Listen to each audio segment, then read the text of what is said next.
বিসমিল্লাহির রহমানির রহিম। ফাজালে সাদাকাত হইতে পড়া হইতেছে। এলেমের মধ্যে মগ্ন থাকা চাই ওয়া জারি এলেম হোক অথবা বাতিনি এলেম হোক, নিশ্চিতভাবে অনেক বেশি গুরুত্বপূর্ণ কাজ এবং এইরূপ লোকদের জন্য অন্য কোনো কাজে মশগুল হওয়া কিছু উচিত নয়। শুধু মূর্খ ও আহম্মক লোকদের সংশোধনার ভয়ে এই গুরুত্বপূর্ণ কাজের সহিত কামাই, উপার্জন ইত্যাদির মধ্যে লাগিয়া যাওয়া প্রকৃতপক্ষে মূর্খদের সংশোধনার ভয়ে নিজের মূল্যায়ন সময়কে নষ্ট করার নামান্তর।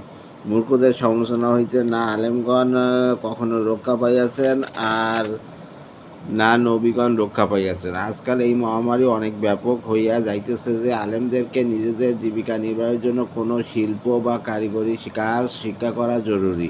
আলেমগণ ও দুনিয়াদারদের সংশোধনের কারণে অতিষ্ঠ হইয়া উহা গুরুত্ব অনুভব করিতেছেন এবং দিনী মাদ্রাসাসমূহে এই বিষয়সমূহ চালু হইতেছে, কিন্তু উহাই এলেমের জন্য অনেক বেশি ক্ষতিকর। উহার পক্ষে অতীতের ওই সমস্ত বুজুর্গণের নমুনা পেশ করা হয়, যারা নিজেদের জীবিকার জন্য ব্যবসা বাণিজ্য ইত্যাদি কাজ অবলম্বন করিয়া দিন ও এলেমের খেদমত করিয়াছেন। আর নিঃসন্দেহে যদি আল্লাহ তাআলা তৌফিক দান করেন তবে উহা অত্যন্ত উত্তম তরিকা। কিন্তু আমাদের অন্তর এবং আমাদের শারীরিক শক্তি এবং আমাদের অবস্থা উহার ক্ষমতা রাখে না যে আমরা দুটি কাজ এক সময়ে করিতে পারি।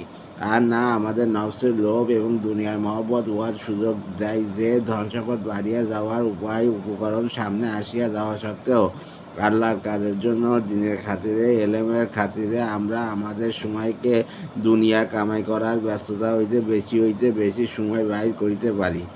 অবস্থা শেষ পর্যন্ত এই হয় যে প্রথম উভয় কাজ শুরু করিল এবং শেষে এলেম চর্চায় মশগুল থাকার উপর দুনিয়ার কামাই ও লোভ প্রাধান্য লাভ করিল। বারবার উহা পরীক্ষিত হইয়াছে।